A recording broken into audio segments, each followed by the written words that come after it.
Hello, BookTube. I've got some mail for you today. Very little mail on a very depressing day. Completely different from yesterday. Yesterday was bright blue sky. Lovely day. Just a walk around in your shirt sleeves kind of day. And rain moved in. Clouds moved in overnight. By morning, it was cloudy. And rain has moved in and has just been on and off all day. Naturally, the bean is very. She's not happy at all about, or she hates the rain. She hates the sound of it, the look of it. Even when she's not out in it, she hates it. So she's been sort of moping pretty much all day. But there was some mail. We have one periodical and one package, but I figure that's enough. That's enough of a reason for me to talk to my imaginary BookTube friends. The periodical is the New Yorker, and once again, Ukraine is on the cover. They're just going to stick with this as long as cities are burning, as long as clearly designated civilian shelters are being shelled by the Russian army. Clear war crimes being committed in broad daylight in the full view of the world. Everyone's watching. There's no media blackout in Ukraine. Everyone can see this happening.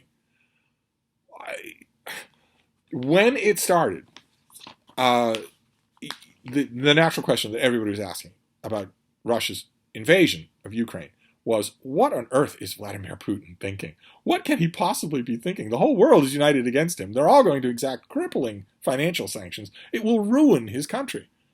What is he thinking? And when that question came up at the beginning, I had an answer for it, which is, it wasn't a good answer, but it was an answer. He's thinking about territorial aggression. He's trying to conquer another country. It's a tale as old as time. It might be loathsome. It might seem even a little weird in the 21st century in Europe, but it was nevertheless an answer. Now, bombing civilian shelters, bombing apartment buildings, shelling hospitals, shelling civilian convoys as they try to flee. There, when the question comes up, what can he possibly be thinking? I do not have an answer. Those are clear-cut war crimes. The men who are doing them and the men who authorize them, if they survive, will certainly end up on trial at The Hague. They will certainly end up there. Some of them may even be executed. They have to know that. They have to know that. If the demarcation between a military exercise and a war crime was known long before there was a term, war crime, which they certainly were, the distinction between those were known and flouted by the British, the Prussian, the 18th century Russians, the French. The distinction has always been known between those things, and now that distinction matters. Now there's international law, and it has teeth. So you don't do it. You don't do it. The whole point is that they're not helping you anyway. If you're thinking you're going to demoralize the Ukrainians, well, you rolled in your army. They have the sympathy of the whole world. Mercenaries are flooding in from every corner of the world. Aid, money, arms, equipment, fighter jets are flying in from all over the world. The president of Ukraine is the world's foremost celebrity, the world's foremost hero. So you're not going to break the resistance there, and that's the only reason why you would bomb a hospital or an apartment block and film it. The only reason why you would do that is to break the spirit of the people. That's clearly not going to happen. And the risk you run when you do that is that you are on camera in full view of the world committing war crimes. So when it comes to the first question, what was he thinking invading this country? That I can at least come up with an answer. This, I have no idea. No idea. The only answer to that question that has tended to come up in the past, in 7 centuries, or 1700 centuries, or 2700 centuries, has been, you're doing that to demoralize the people, to break their spirit. Hence the Blitz. And that is off the table here. That is not going to happen here. And absent that, there's no reason to do it, and certainly no reason to continue doing it. Good Lord. Those orders have to come from Putin.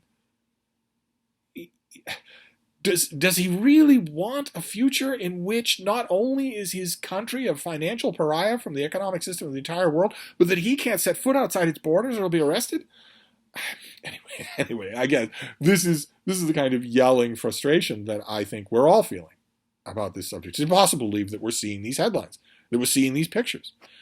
But that was a long digression by way of saying that I expect Ukraine to stay on the New Yorker's covers for quite some time. But this issue of the New Yorker was disturbing for a number of reasons. It wasn't just the cover. It was a lot. There was a lot in here that disturbed me. I'm going to take you through it all. So in the letters page, for instance, a lot of you don't get the New Yorker. So if you find this tedious and pointless, well, A, you can not watch the video, and B, why would you subscribe to this channel if you don't like pointless and tedious stuff? That's all I do. It's my stock in trade. But first, I want to read you a letter from the letters page, which is about an article that I briefly mentioned in an earlier discussion of the New Yorker about stare decisis, about a principle in the U.S. Supreme Court where higher courts tend to respect the rulings of lower courts. It's not a free-for-all. It's precedent matters. And that's what this letter is about, but it takes a disturbing turn. I appreciated, this letter comes from Cincinnati. I appreciated Margaret Talbot's article about Amy Coney Barrett and her discussion of stare decisis, the legal principle that guides judges to defer to precedents set by courts. In the context of Dobbs v. Jackson Women's Health Organization, an abortion rights case that currently sits before the Supreme Court, adherence to stare decisis would lead the court to reaffirm Roe v. Wade. Talbot notes that Barrett described stare decisis as, quote, not an inexorable command, while Justice Stephen Breyer, Elena Kagan, Sonia Sotomayor voiced concern about the ramifications of overturning prior rulings. So far, so good. A little bit naive, Amy Coney Barrett is on the court specifically to deny stare decisis and overturn Roe v. Wade. There's no other reason that she's on the court. She's there because of Roe v. Wade, and she's there in order to cast the deciding vote, cast by a woman. But then the letter takes a turn. Though I share their wariness, ignoring precedent is not always a bad thing.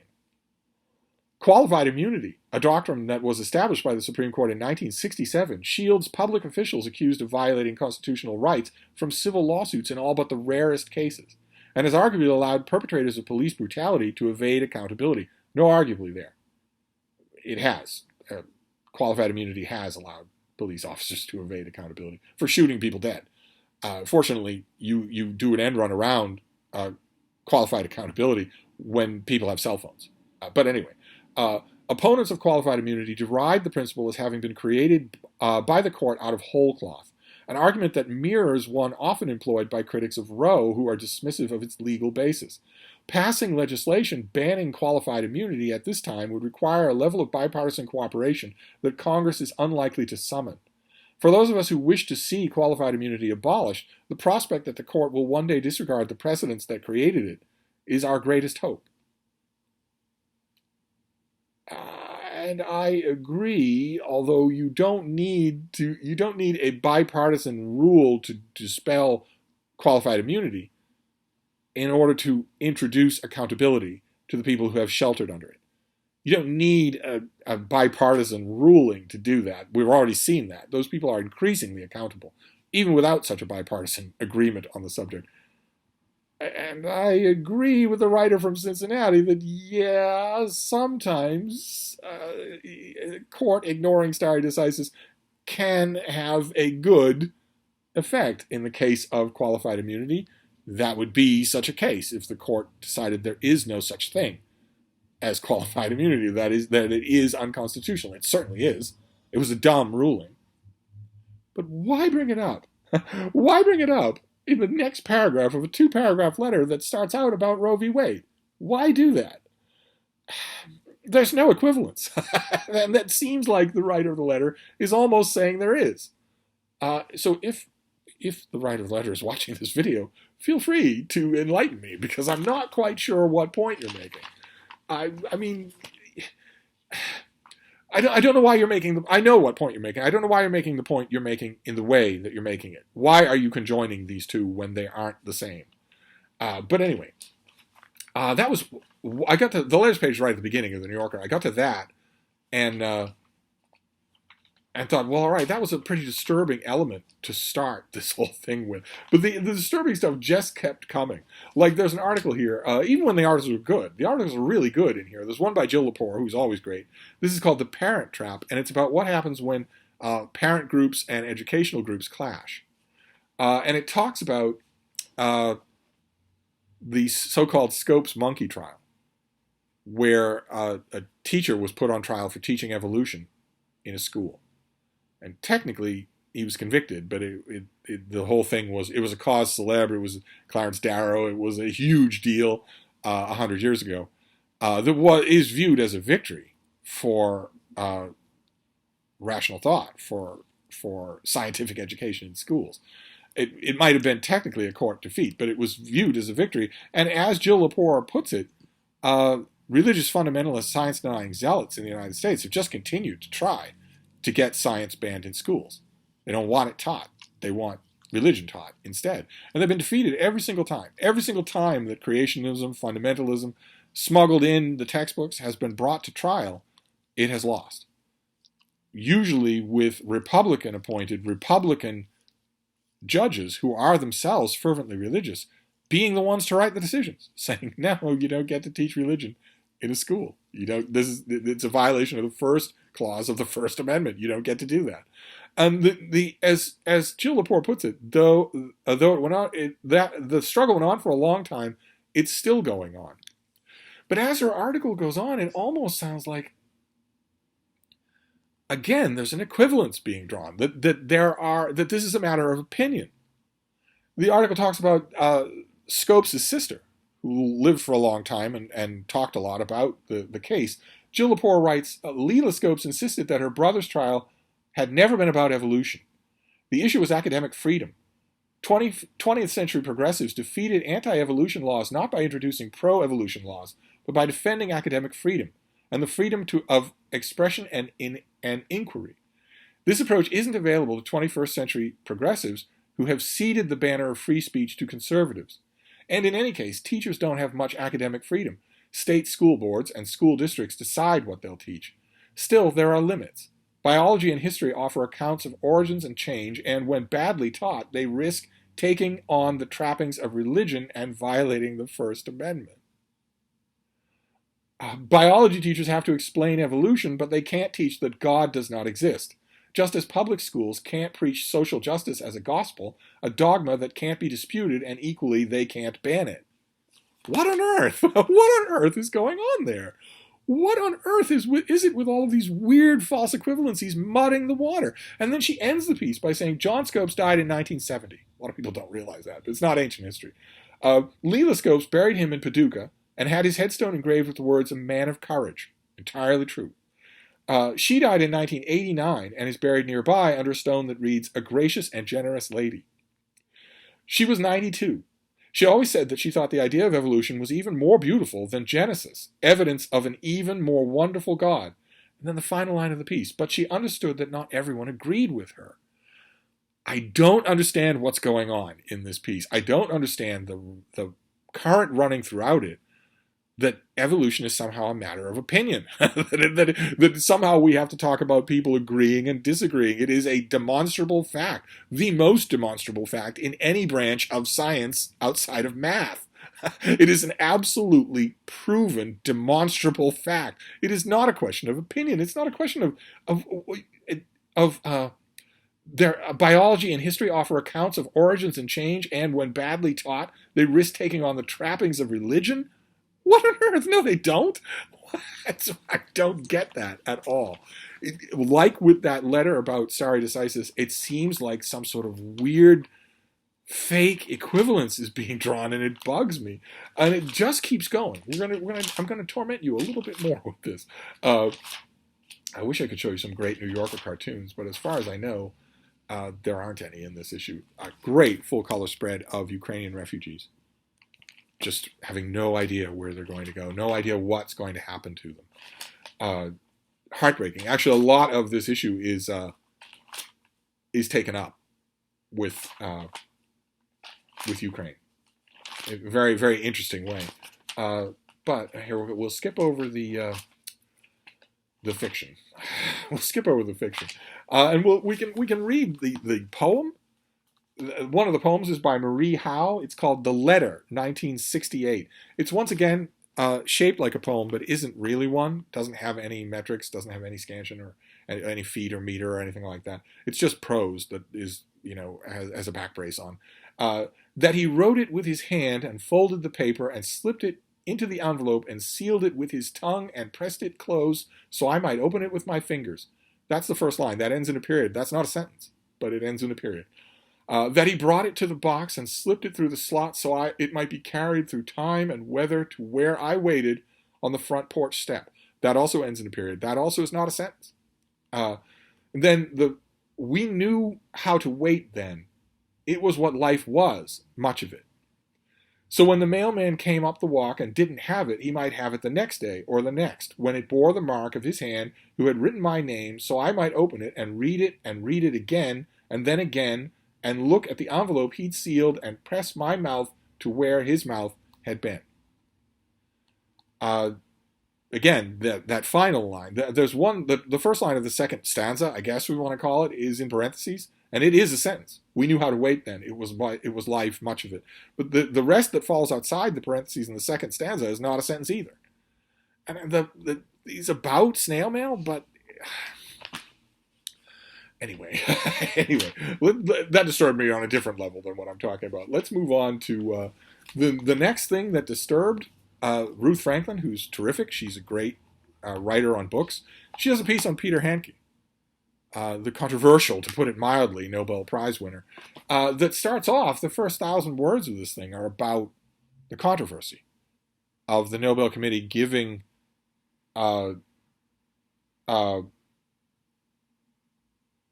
Nobel Prize to somebody who defended a blood-drenched murderer like Milosevic, which Peter Handke did.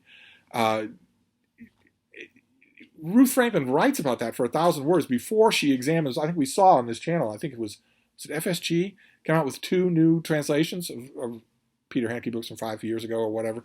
One fiction, one nonfiction, and she writes really well about those 2 books. She feels like she has to get that throat clearing out of the way first, of why she should be writing about this guy. And that was a little disturbing. I wonder if there will be pushback from readers. Well, I'll keep you up to date. But then there's a piece by Margaret Talbot.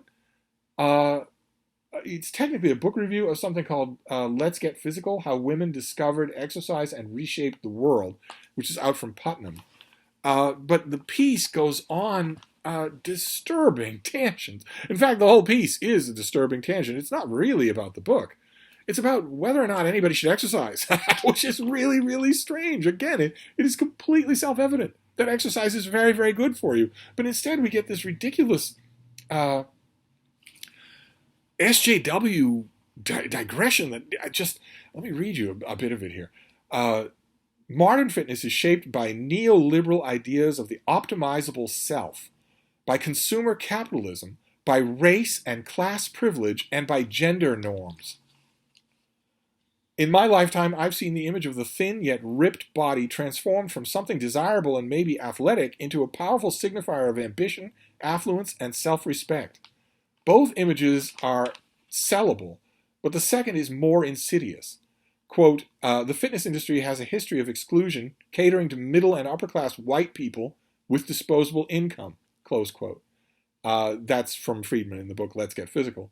And the quote goes on, just as the rich get richer, the fit tend to get fitter, and too often the poor get sicker.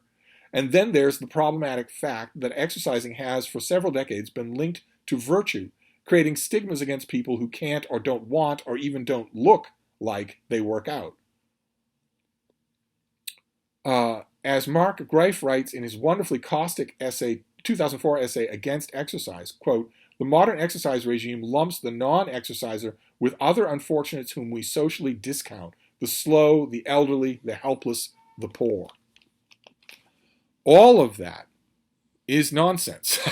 All of it is. Not just the quotes, which are pretty dumb, but also the framing of the quotes. Talbot's framing of the quotes is also just nonsense. The fitness industry has included lots and lots of people for a very, very long time. People, not just Richard Simmons, but lots of people were making a very good living 50 years ago by tailoring exercise programs for the elderly, by tailoring exercise programs for the disabled, by how many fitness influencers, how many fitness channels, fitness coaches of all kinds, on and off YouTube, have gone on forever, not just during COVID, but forever, about exercises that you can do in your home with no equipment.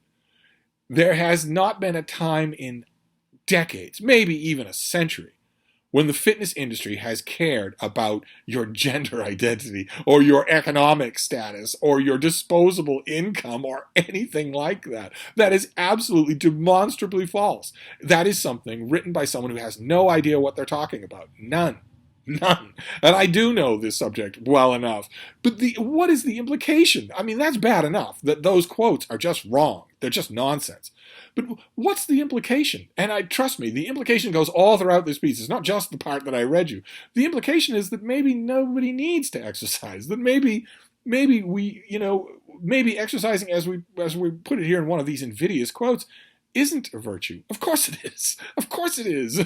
For God's sake, this has been known for thousands of years. Mens sana in corpore sano. In other words, again, in the New Yorker, the subtext was disturbing. The subtext of this article is that exercise is overrated. That is not, to put it mildly, the kind of thing you want to write in a country as badly out of shape and obese as America. You definitely don't want to do that, especially since it's demonstrably false. Anyway, the Alex Ross reviews the new Don Carlos at the Met. Some of you it'll ring a bell with you because you might have seen that Just Juan Reader, one of our best booktubers, a big theater fan, recently went to New York City. He lives in beautiful, fantastic Mexico City. But he went to New York City recently, and one of the things he saw, he crammed in a lot, but one of the things he saw was this production of Don Carlos at the Met. So they review that. I can't imagine what it would be like to review that. And then the final thing that I'll show you that this wasn't quite as disturbing as it was just that I disagree. There isn't any implication here that was deeper that I disagreed with. It was just that I disagree. The television critic, Doreen St. Felix, reviews two things, and one of them is the new dramatization of The Fresh Prince of Bel-Air. It's just called Bel-Air. I don't know if you've maybe seen a commercial for it or something like that, or maybe you have the network. I have the screener for it, for a few episodes, and it's brilliant. I was as skeptical as you are. If you're hearing that idea for the first time, somebody did a dramatic presentation of The Fresh Prince of Bel-Air, you might be really skeptical. I was too. It works perfectly. Just perfectly. It's genuinely engrossing. It's genuinely well done. And Doreen St. Felix doesn't agree. Largely, she doesn't agree. And that's okay. I'm not disturbed by that. I like it when smart critics disagree with me. She writes, for instance, Bel-Air veers from the original show by giving us a glimpse of Will's life in Philly. Following a standoff with an enemy that ends with a traumatic night in jail, he goes to live with his aunt and uncle in a kind of witness protection program. All the characters have been upgraded, which is to say, made uninterestingly sexy. I don't agree with that. If that's what she's seeing, I don't agree with that at all. The characters are, none of the characters in the show, they're anything but uninteresting. They are sexy. Yes, they are very much sexy in ways that you will not see coming. But I would argue that part of that is that they found an absolutely amazingly charismatic cast. There's barely anyone who isn't giving the performance of a lifetime in here. I would argue that most especially goes for Uncle Phil, the character. I don't know if did they mention the actor's name? The new Will is Jabari Banks, and he does a great job. He does a great job. But I think the thing is stolen by the character who plays Uncle Phil. The actor who plays Uncle Phil in Fresh Prince of Bel-Air, the sitcom, does a fantastic job all throughout. Really great comic timing, but also great dramatic bits as well. They let him do a lot in that show. You have to rewatch it to see what he's doing, to really see it. Because if you watch it the first time, you were waiting for Will Smith's jokes and his comic delivery. But I don't know. I don't know if they're going to tell me. No, they don't tell me the actor's name, but I think he steals the show. But uninterestingly sexy, dead wrong. And what's her name again? Doreen St. Felix. I'm going to be watching for her reviews because I really like the review, even though I completely disagree with her. She goes on to say, the missing element here is the camp of a juicy soap. Just totally wrong. Totally wrong. That's missing intentionally. It's not supposed to be there. It's not anywhere even close to what the showrunners want or what they achieve. Just, you can't say it's missing just because you'd rather have it done that way, but that's what she goes on to say. She says, if we can't laugh, then we should gasp. Remaking an iconic series is a silly endeavor. Why not lean all the way into that? That's not a silly endeavor just because you say it is. It's not anything like what the producers wanted to do. They wanted to show the dramatic side of that sitcom. And I think it works so well that I immediately wanted to see that done with a whole bunch of other sitcoms, as I think we're going to get, right? We're getting a dramatic version of I Love Lucy. Not in the sitcom, but a version of sort of how it was made, what the Ricardo's life was really like. This is more than that. This is taking that show and showing you it without a laugh track, not as a comedy. And I just flat out disagree. And that the disagreement starts right from the beginning of the review. The review starts out with, a black television show cannot spring from a blank slate. It is always a referendum on the history of the medium, the history of the race, and representation. Completely false. Completely false. Why? Because you say so? You're a critic. I'm a critic. You're completely wrong. That's absolutely ridiculous. And also, what's a black TV show? Is it black in its filmography so I can't see it? So it's all filmed without any lights on? No. What's a black TV show? I watched it and loved it. And I'm not black. I have no idea what that means. You're saying it's a black TV show because the cast is black? But that it has to be a referendum on race and on history and on the entire medium? No, it doesn't. It can just be a really good drama. Again, as I say all the time on this channel, you don't have to take... It's a major crime to disagree with the New Yorker. They're sending the paddy wagon on St. Patrick's Day. Again, as I say all the time, put me to the test. I am not one of those critics up on Mount Olympus. I'm not sure that St. Felix is like this. I have to read more of her to know. But we all know critics who are like this, who are up on Mount Olympus and expect you to agree because they have made their pronouncement. I am not one of those critics. Put me to the test. I am telling you that Bel Air is terrific and you will love it. You will be gripped by it. You will see what the showrunners are doing. You will see how they're leaning on Fresh Prince and also leaning against it. And you won't for a minute think that what's missing is camp. You won't for a minute think that. That is an insulting thing to think. That's my judgment on the show. When you get a chance to watch it, you put my judgment to the test. You will find I believe that I am right. But anyway, believe it or not, that was the New Yorker. 30 minutes on one issue of the New Yorker. Don't get me started. We could do this with every magazine that I get. But we do have some mail on this mail. This mail haul does have some mail. We have one package. This has to be a record for me, doing a mail haul in which we get to the book at 30 minutes. That has to be a record. But I have you here, and you're not real. You're my imaginary booktube friend, so I can say anything I want, right? But anyway, let's finish up with the book. What have we got here? Okay. This is a new translation. This is Flight and Metamorphosis by Nellie. These are poems. This is a slim volume of poetry. Poems by Nellie Sachs. This is a bilingual edition translated by Joshua Wiener. What have we got here? This is a landmark. This is translated from the German. And the book says translated by Joshua Wiener. The pub sheet says translated by Joshua Wiener and Linda Parshall. So I don't know who Linda Parshall cheesed off that she didn't get a place on the cover. What did she do? Did she make his coffee or did she help him to translate? No, she just listed a second translator. So I don't know what she's not doing on the cover. Maybe she was a last-minute addition. But this was a landmark 1959 poetry collection. And now this is its first ever complete English language publication. Incredible. Incredible. So what have we got here? You're not going to tell me anything. You just, okay. There's the pub sheet gives me an excerpt from Josh Wiener's introduction. Oh, no. I was going to say maybe he wrote the introduction, but he didn't translate the work. But no, he's listed as a translator, and she's not. Anyway, the excerpt from his introduction will do for a description of the book. This book marks the culmination of a period in Sachs's development as a poet. The Shoah, that is the Holocaust, ever present, looms as a shadow in the mind cast over all of Europe. But the living, those who escaped and those who survived, feel close at heart, reachable in a sense through sympathy, and the most recently departed, including her mother in 1950, also haunt her reading of Jewish mystical texts during this period. that opened a theological view of the cosmos.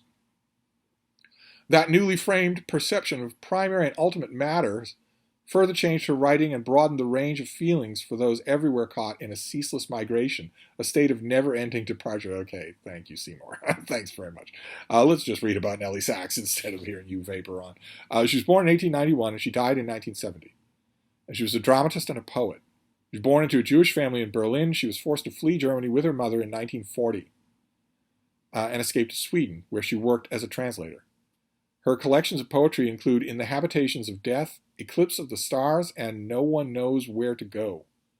She was awarded a Nobel Prize in Literature in 1966. Okay, fantastic. I do not know this author well at all. I've probably read a poem or two in an anthology. Certainly have not read these things as works. And this, I mean, as whole works on their own. And here you've got the bilingual text there. So that's what this had. Oh, there's slim things too. There's slim things. There really isn't much poetry here. There's a huge amount of supporting apparatus in the back, and the introduction is also long, a chunk of the book. So very good. All right, work in translation, fantastic. So this is going to be $30, and it's out already. This came out yesterday. So this is out, or Tuesday. So this is out already. The Joshua Wiener is going to be doing an in-person conversation on March 23rd in Provincetown. He's going to be doing an in-person event in the Cambridge Center for Adult Education in Cambridge, Massachusetts, right across the river. He's going to College Park in the University of Maryland for a virtual conversation. He's going to Johns Hopkins, an in-person event with a whole bunch of moderators. He'll be doing a stop at Politics and Prose, also in person. He's going to KGB Bar in New York. That's in April for an in-person reading. He's doing an in-person reading at Old Line Spirits in Baltimore. And he's doing an in-person reading at the Inner Loop in Washington, D.C. So a lot of in-person events for this thing. Maybe at one of those things people will ask him, what happened to Linda Parshall? Where is she? Why isn't she with him at these events? I'd be kind of curious to know. Maybe it's mentioned in the introduction what happened there. But anyway, so this is out already. This is a March release. I'm going to read this tonight. Read about it, learn about it tonight. But anyway, believe it or not, that was the mail. One book and a long discussion of the New Yorker. But you knew that when you married me. So I'm going to wrap this up at long last, but I will be back. Maybe tomorrow's mail haul will have, actually mail in it. Thank you, BookTube.